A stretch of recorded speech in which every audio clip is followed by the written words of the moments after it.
Sir, തെരഞ്ഞെടുപ്പിലേറ്റ പരാജയത്തെ തുടർന്ന് സിപിഎമ്മിന് ഏറ്റവും കൂടുതൽ വിമർശനങ്ങൾ ഏറ്റുവാങ്ങേണ്ടി വന്നത് സിപിഐയുടെ ഭാഗത്തു നിന്ന് തന്നെയാണ്.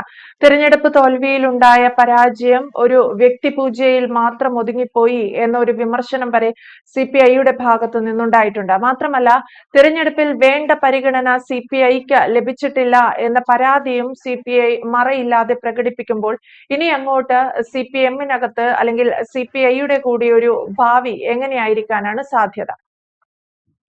വലിയ വിമർശനം CPI സംസ്ഥാന സമിതി തിരഞ്ഞെടുപ്പ് പരാജയത്തെക്കുറിച്ച് ഉന്നയിച്ചിട്ടുണ്ട്. ഔദ്യോഗികമായി വാർത്തകളിൽ വന്നിട്ടുള്ളത് വളരെ മയപ്പെടുത്തിയുള്ള ഒരു വ്യാഖ്യാനം ആണ്. അതിലെ സംസ്ഥാന സെക്രട്ടറി ബിനോയ് വിശ്വം പറഞ്ഞത്, വ്യക്തിപൂജ നടന്നിട്ടുണ്ടെങ്കിൽ അത് പിഴവാണ്.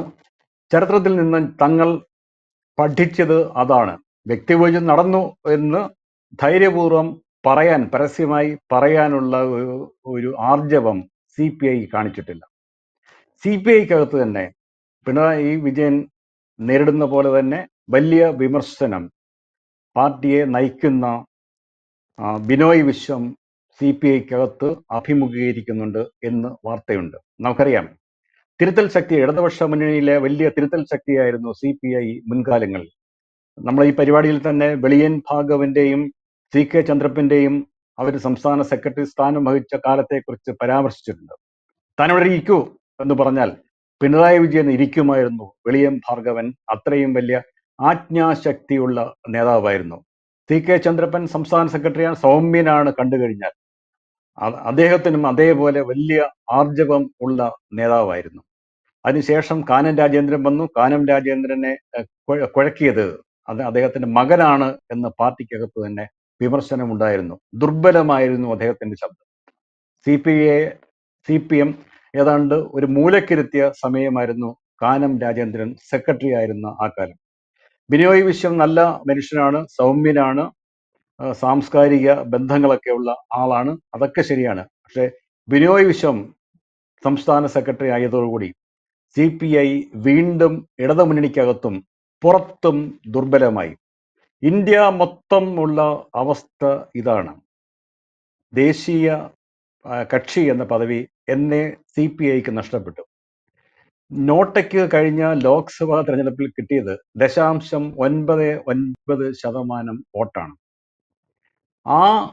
അതിന്റെ പകുതി വോട്ട് മാത്രമാണ് ദേശീയ തലത്തിൽ CPIക്ക് ലഭിച്ചത്. 0.49%, 0.5% വോട്ട് പോലും ദേശീയ തലത്തിൽ ലഭിച്ചില്ല. ദേശീയ തലത്തിൽ ആകെ 2 ലോക്സഭാ അംഗങ്ങളാണുള്ളത്. അത് തമിഴ്നാട്ടിൽ DMK മുന്നണിയുടെ ഭാഗമായി ലഭിച്ചത്, രാജ്യസഭയിൽ 1 അംഗം. ആ കാലാവധി കഴിഞ്ഞാൽ സന്തോഷ് കുമാർ പകരം CPIക്ക് ചിലപ്പോൾ സീറ്റ് കൊടുത്താൽ പോലും ഇടതു മുന്നണിക്ക് 1 അംഗത്തെ ജയിപ്പിക്കാനുള്ള അംഗസംഖ്യ ഇപ്പോൾ ഇല്ല. അതോടുകൂടി രാജ്യസഭയിലെ പ്രാതിനിധ്യം അവസാനിക്കും. വിജയുടെ മുന്നണിയിലാണ് CPI എന്ന് വേണമെങ്കിൽ പറയാം. പുറത്തു നിന്നാണ് CPIയും CPMും പിന്തുണയ്ക്കുന്നത്. അപ്പം അവിടെയുമില്ല ഇവിടെയുമില്ല. അടുത്ത ലോക്സഭാ ഇലക്ഷനിൽ തമിഴ്നാട്ടിലെ 2 4 സീറ്റ് ഇടതുപക്ഷം എങ്ങനെ നിലനിർത്തും എന്നൊരു പ്രശ്നം കൂടി ഇവിടെയുണ്ട്. ഇന്ത്യ മുഴുവനും 11 MLAമാർ മാത്രമാണ് CPIക്കുള്ളത്. കേരളത്തിൽ 8. കഴിഞ്ഞ തവണ 17 സീറ്റുകൾ ഉണ്ടായിരുന്നതാണ്, 8 കുറഞ്ഞു. തമിഴ്നാട്ടിൽ 2, തെലങ്കാനയിൽ 1, അങ്ങനെ 11 MLAമാരാണ് ആകെ ഉള്ളത്. ഒരു കാലത്ത് വലിയ ശക്തി കേന്ദ്രമായിരുന്ന ബീഹാറിൽ CPI-ML നക്സൽ ഗ്രൂപ്പുകൾ രൂപീകരിച്ച രാഷ്ട്രീയ പ്രസ്ഥാനമാണ് ഏറ്റവും വലിയ ഇടതുപക്ഷ പ്രസ്ഥാനം. അവർക്ക് പോലും ഈ ലോക്സഭാ തെരഞ്ഞെടുപ്പിൽ കഴിഞ്ഞ തെരഞ്ഞെടുപ്പിൽ 2 സീറ്റുകൾ ആണ് കിട്ടിയത്. പക്ഷേ ഉണ്ടായിരുന്ന 16 അസംബ്ലി സീറ്റുകൾ 2025 തെരഞ്ഞെടുപ്പിൽ 2 അവർക്ക് ചുരുങ്ങി. CPIക്ക് 1 സീറ്റ് പോലും വലിയ ശക്തി കേന്ദ്രമായിരുന്ന ബീഹാറിൽ ലഭിച്ചില്ല. ഈ മുന്നണി പക്ഷ കക്ഷികളിൽ ചേർന്ന മുന്നണിയുടെ ഭാഗമായി മത്സരിച്ച CPMന് ബീഹാറിൽ 1 സീറ്റ് ലഭിച്ചു. പൊതുവിൽ CPMന്റെ അവസ്ഥ CPIയുമായി താരതമ്യം ചെയ്യുമ്പോൾ ഭേദമാണ്. ദേശീയ തലത്തിൽ 1.76% വോട്ടുകളുണ്ട്. ദേശീയ പാർട്ടിയാണ് അവരിപ്പോഴും. ത്രിപുരയിൽ 10 MLAമാരുണ്ട്. പശ്ചിമ ബംഗാളിൽ ഈ കഴിഞ്ഞ നിയമസഭാ തെരഞ്ഞെടുപ്പിൽ 1 സീറ്റ് കിട്ടി.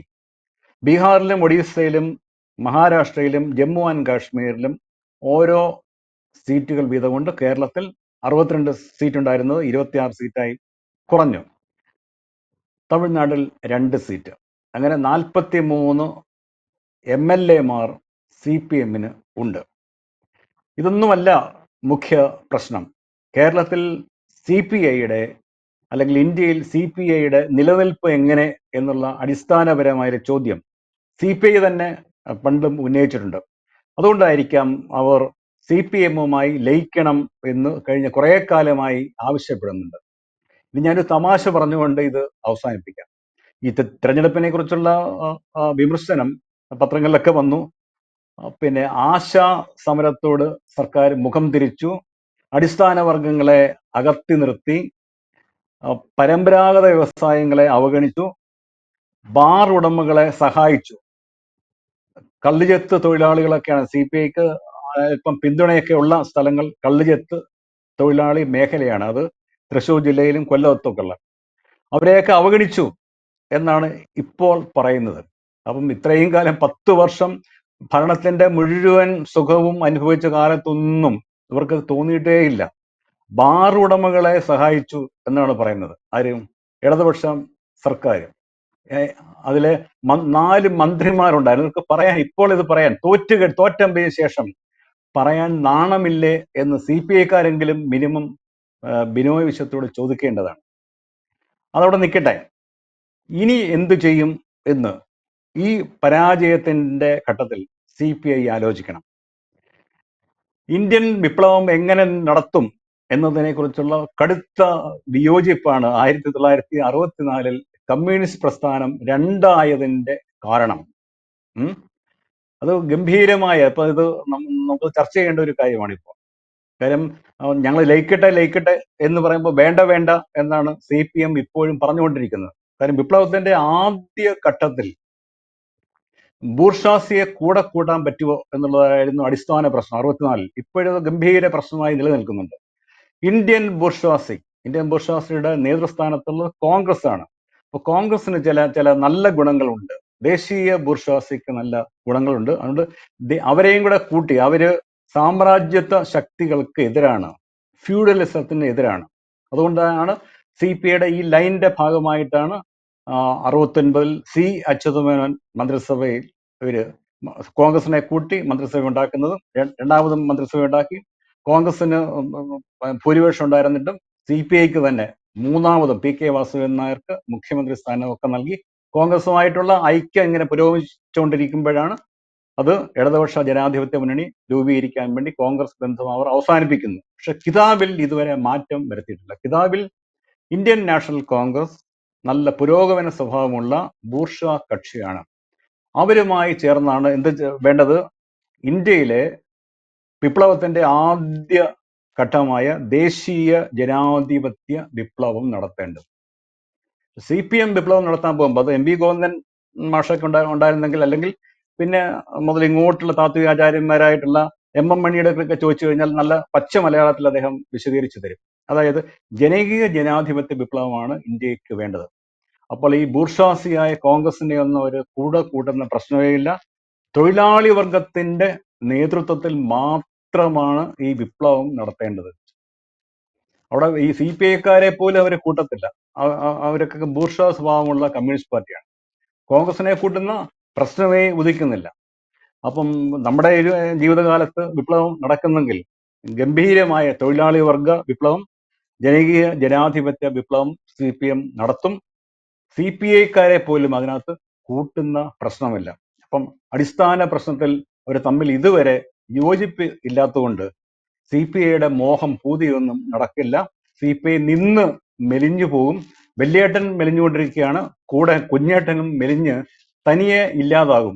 അത് ഭരണകൂടം ഇല്ലാതാകും എന്നാണ് വിപ്ലവം കഴിയാൻ്റെ അവസാന സ്റ്റേജിൽ, കമ്മ്യൂണിസത്തിന്റെ അവസാന സ്റ്റേജിൽ ഭരണകൂടം കൊഴിഞ്ഞു പോകും. പക്ഷെ ഒരു കാര്യം എനിക്ക് ഉറപ്പുണ്ട്, ഭരണകൂടം കൊഴിയുകയോ കൊഴിയാതിരിക്കുകയോ ഒക്കെ ചെയ്യുക അതൊരു ഉട്ടോപ്പിയാണ്. പക്ഷെ ഇന്ത്യയിലെ പാർലമെന്ററി രാഷ്ട്രീയത്തിൽ, ഇന്ത്യൻ ജനാധിപത്യ സീനിൽ നിന്ന്, ജനാധിപത്യത്തിന്റെ രംഗവേദിയിൽ നിന്ന് വൈകാതെ CPM-ഉം CPI-യും അപ്രത്യക്ഷമാകും. ഇതിൽ ആദ്യം അപ്രത്യക്ഷമാകുന്നത് CPI, communist party of India എന്ന ഇന്ത്യയിലെ കമ്മ്യൂണിസ്റ്റ് പ്രസ്ഥാനത്തിന്റെ മാതൃസംഘടന ആയ CPI ആയിരിക്കും. ആ കാര്യത്തിൽ ഒരു സംശയവും ബാക്കിയില്ല. യെസ്, CPM-ന്റെ നിലവിലെ അവസ്ഥ അല്ലെങ്കിൽ CPM-ന് ഭാവിയിൽ ഉണ്ടാകുന്ന മാറ്റങ്ങൾക്കനുസൃതമായി അല്ലെങ്കിൽ അതിനൊപ്പം ചേരാൻ CPI തയ്യാറായില്ലെങ്കിൽ CPIക്ക് കൂടുതൽ ശക്തി ആർജിക്കാൻ സാധിക്കുമോ എന്നതൊരു ചോദ്യം തന്നെയാണ്. എന്തായാലും അതിനിശ്ചിതമായ വിമർശനമാണ് CPI CPM-നെ കുറിച്ച് ഉന്നയിച്ചിരിക്കുന്നത്. ഈ തെരഞ്ഞെടുപ്പിലെ പരാജയം പോലും വലിയ രീതിയിലാണ് CPI വിമർശിച്ചിരിക്കുന്നത്. കാനം രാജേന്ദ്രന്റെ കാലത്ത് തന്നെ വളരെയധികം CPIയുടെ ഒരു ശക്തിക്ഷയം ഉണ്ടായോ എന്ന് ചോദിച്ചാൽ ഉണ്ടായി എന്ന് തന്നെയാണ്. ബിനോയ് വിശ്വം അത് തിരിച്ചുപിടിക്കാനുള്ള ശ്രമത്തിലാണ്. എത്രത്തോളം അതിന് സാധിക്കുമെന്നും കണ്ടറിയേണ്ടതാണ്. വ്യക്തമാണ്. Thank you sir. കൂടുതൽ വാർത്തകളും വിശേഷങ്ങളും നിങ്ങളിലേക്ക് എത്താൻ ABC മലയാളം സബ്സ്ക്രൈബ് ചെയ്യുക, ബെൽ ബട്ടണും അമർത്തുക.